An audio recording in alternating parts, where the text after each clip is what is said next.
कोई नहीं जानता था कि मालदीव भारत के एक दोस्त के रूप में जहरीला सांप था। वह कहते हैं ना, जिस थाली में खाया उसी में छेद किया। आज मालदीव ने वैसा ही काम किया है। लेकिन मालदीव यह नहीं जानता था कि भारत से दुश्मनी उस पर आज इतनी भारी पड़ेगी। दरअसल दुनिया के सबसे शक्तिशाली पासपोर्ट को रैंक करने वाले हेनले पासपोर्ट इंडेक्स 2024 की सूची के अनुसार भारतीय पासपोर्ट धारक बिना वीजा के 61 देशों की यात्रा कर सकते हैं। वही पहले 34 देशों की यात्रा कर सकते थे। लेकिन इस सूची में मालदीव का कोई नाम नहीं दिख रहा है। इसके बाद मालदीव के राष्ट्रपति मोइज्जू को इतना बड़ा झटका लगा है कि अब उनको राष्ट्रपति पद से ही हटाया जाने वाला है। और इधर भारत ने मालदीव को उसकी औकात दिखाने के लिए शराब का ट्रांसपोर्ट बंद कर दिया है। जी हां, पूरी जानकारी क्या है समझते हैं विस्तार में। लेकिन उससे पहले वीडियो को एक लाइक और चैनल सब्सक्राइब जरूर करें ताकि हमारी नई वीडियो सबसे पहले आपको मिल सके। हेनले पासपोर्ट इंडेक्स के मुताबिक भारतीयों का मालदीव में बिना वीजा एंट्री अब संभव नहीं है। पहले जब भारतीय पासपोर्ट धारक बिना वीजा के 34 देशों की यात्रा कर सकते थे, तब मालदीव में बिना वीजा जाना संभव था। लेकिन जब हेनले पासपोर्ट इंडेक्स ने 61 देशों की यात्रा वीजा जारी कर दी है, तब मालदीव को इस सूची बाहर कर दिया गया। लेकिन यह सूची 2024 के शुरुआती दिनों में आई थी। तब इस सूची में 62 देश हुआ करते थे और इस सूची में मालदीव का नाम भी हुआ करता था।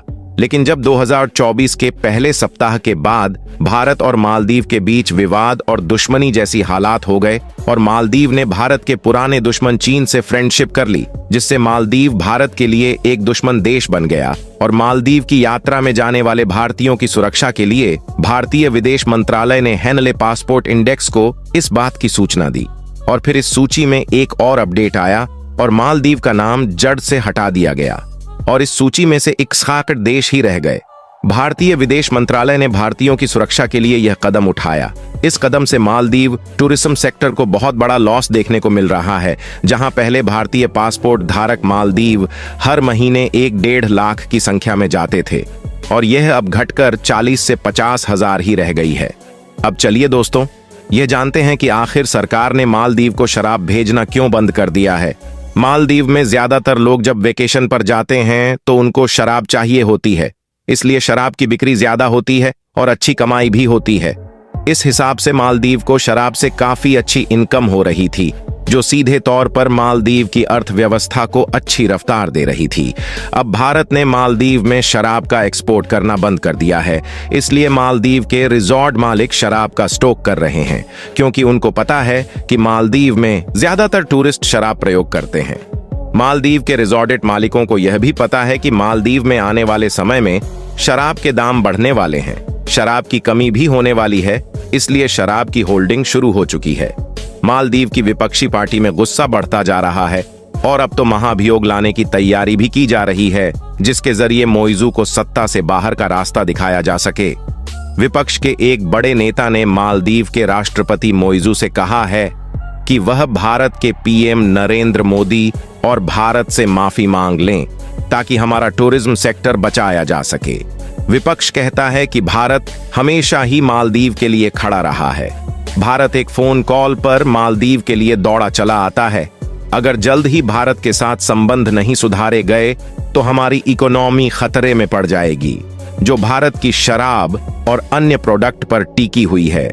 अगर भारत शराब एक्सपोर्ट बैन रखेगा तो शराब को लेकर पड़ोसी देशों से मालदीव में स्मगलिंग बढ़ेगी, जो आगे चलकर आतंक का रूप लेगी, जिससे भारत तो क्या अन्य देशों के टूरिस्ट भी मालदीव की तरफ आना छोड़ देंगे। इनकी अकड़ अब इंडिया के सामने ज्यादा टिकने वाली नहीं है। मालदीव के अधिकारियों का कहना है कि शराब के अवैध कारोबार से मालदीव की सरकार को मिलने वाला टैक्स खत्म हो जाएगा। बता दें कि मालदीव एक इस्लामिक देश है, इसलिए यहाँ शराब सिर्फ टूरिस्ट आइलैंड के लिए इंपोर्ट की जाती है। देश के बाकी हिस्सों में शराब का सेवन करना इस्लाम के खिलाफ है, इसलिए मालदीव किसी भी इस्लामिक कंट्री से शराब इंपोर्ट नहीं कर सकता। मिडिल ईस्ट की सभी मुस्लिम कंट्रियों में भी शराब पीने की इजाजत इस्लामिक कानून नहीं देता है।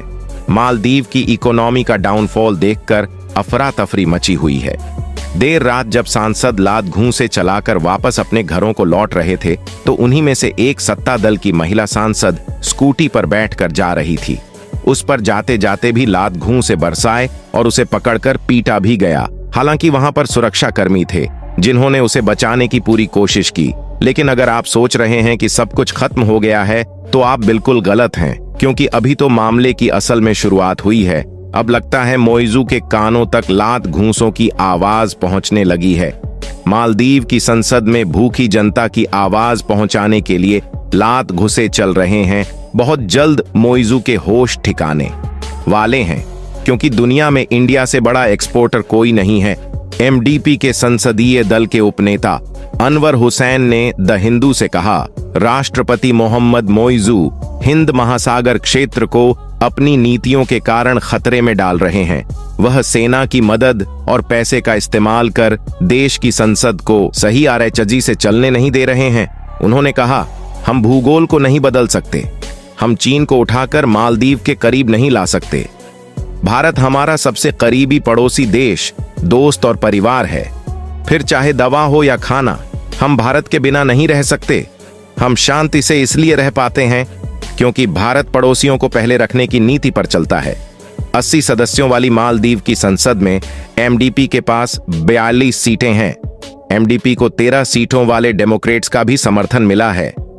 यह मिलन ऐसे दो नेताओं के दलों के बीच हो रहा है जो एक दूसरे के राजनीतिक विरोधी हैं, मगर विरोधी एक लक्ष्य को पाने के लिए साथ हो गए हैं। यह लक्ष्य है मोहम्मद मोइज के खिलाफ है। मालदीव की पार्लियामेंट का जो स्पीकर है वह भी विपक्षी पार्टियों का है। ऐसे में अगर महाभियोग के दौरान टाई होता है या वोट की कमी लगती है तो स्पीकर खुद भी वोट डाल सकता है, और ऐसी सिचुएशन में अगर स्पीकर आपका हो तो आप बड़े बड़े खेल कर सकते हैं। भारतीय राजनीति में आपने खूब देखा होगा कि स्पीकर की मदद से बड़े बड़े कांड किए गए हैं, क्योंकि हर एक देश के संविधान में स्पीकर को कुछ एक्स्ट्रा पावर दी जाती है, कुछ एक्स्ट्रा एडवांटेज होते हैं, जिसका वह टेक्निकल फायदा उठाकर अपनी समर्थक पार्टियों को खूब फायदा भी पहुंचाते हैं। यानी कि एक बात तय है कि मालदीव में अभी बड़ा खेल होना बाकी है, क्योंकि विपक्षी पार्टियों के पास बहुमत है। इधर चीन भी मोइजू सरकार को बचाने की पुरजोर कोशिश में लगा हुआ है। अविश्वास प्रस्ताव लाने के लिए इस प्रस्ताव पर कम से कम 25% सांसदों के हस्ताक्षर होने चाहिए थे, और यह सिग्नेचर विपक्षी पार्टियों ने पूरे कर लिए। अब कुछ ही दिनों के अंदर यह प्रस्ताव संसद के अंदर आ जाएगा। भारत ने मालदीव का शराब एक्सपोर्ट बंद करके सऊदी अरब में भेज दिया है, जहां पर मुस्लिम लोग हज पर जाते हैं, यानी मक्का मदीना जाते हैं। मालदीव में मौजूदा सरकार की हालत दिन बिगड़ती जा रही है। एक तरफ भारत से पंगा, दूसरी तरफ संसद में नेताओं का गली के गुंडों जैसा व्यवहार पूरे वर्ल्ड में मालदीव की इज्जत को तार तार कर रहा है। चीन और कतर भी अब मालदीव को अपने हाल पर छोड़ रहे हैं। उन्हें पता चल चुका है कि मालदीव में मोइजू सरकार ज्यादा दिन टिकने वाली नहीं, और जब नई सरकार बनेगी तो भारत का वह सबसे पहले वेलकम करेगी, और भारत विरोधी संगठनों को शायद देश छोड़कर भागना पड़े। वैसे दोस्तों, आप भारत का सपोर्ट करते हैं या मालदीव का कमेंट बॉक्स में जरूर बताएं, और अगर आप भारत का सपोर्ट करते हैं तो वीडियो को लाइक करें। जय जय श्री राम।